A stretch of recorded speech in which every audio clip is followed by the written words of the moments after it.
మహాత్మా గాంధీ భారతదేశంలో ఆ రోజున పాకిస్తాన్ విషయంలో ఏం చేశాడో ఇప్పుడు అదే పని బైడెన్ ఇజ్రాయెల్ విషయంలో చేస్తున్నాడు. మనం లొంగిపోయి ఒప్పుకున్నాం. మరి ఇజ్రాయెల్ ప్రధానమంత్రి నెతన్యాహు అయితే ఒప్పుకోవట్లేదు. ఏంటది విషయం అంటే, ఆ రోజున దేశం విడిపోయినటువంటి సందర్భంలో ఆ రోజున ఉన్నటువంటి దాదాపుగా ఒక 60 కోట్లు 70 కోట్ల రూపాయలు పాకిస్తాన్కి ఇస్తామన్నటువంటిది ఓ లెక్క. కానీ పాకిస్తాన్ దేశం ఏర్పడగానే అర్జెంటుగా కాశ్మీర్ ఆక్రమణకి దిగింది. మన వాళ్ళని వేలాది మందిని ఊచకోత కోసి హిందువుల శవాలతో రైళ్లను పంపించినటువంటి సందర్భం, కట్టుబట్టలతో పారిపోయిస్తున్న సందర్భం.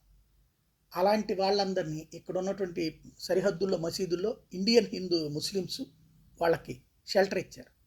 అయితే గాంధీ గారు రెండు ఇప్పటికీ ఆయన వివాదాస్పదం అయ్యేది ఆ విషయంలోనే. ఒకటి, మసీదుల్లో నుంచి యువతలకు వచ్చేలా వాళ్ళని ప్రార్థన చేసుకొని ఇవ్వాలి అంటూ ప్రభుత్వం మీద ఒత్తిడి.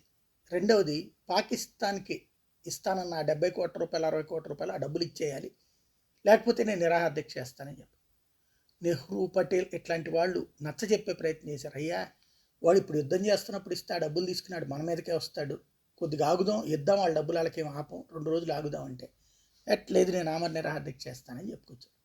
చివరికి ఇచ్చాం. దాని పర్యవసానం 3 వంతులు కాశ్మీర్ అని కోల్పోయాం.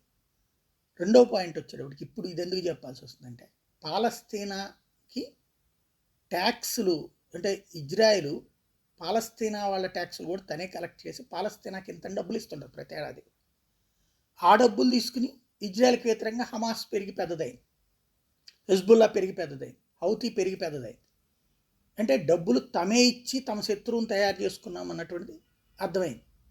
ఇప్పుడు అందుకని కంట్రోల్లో పెడుతుంటే, రెవెన్యూ పాలస్తీనాకి ఇచ్చే రెవెన్యూ ఆపుతుంటే బైడెన్ దాని మీద తీవ్ర ఆగ్రహం వ్యక్తం చేశాడు. పాలస్తీనా బ్రతికేదే ఆ రెవెన్యూ మీద అయితే ఎట్లా ఆపుతావు, నువ్వు ఇమ్మీడియట్గా రిలీజ్ చేస్తావా లేదా అంటూ నెతన్యాహు మీద ఒత్తిడి తెస్తున్నారు.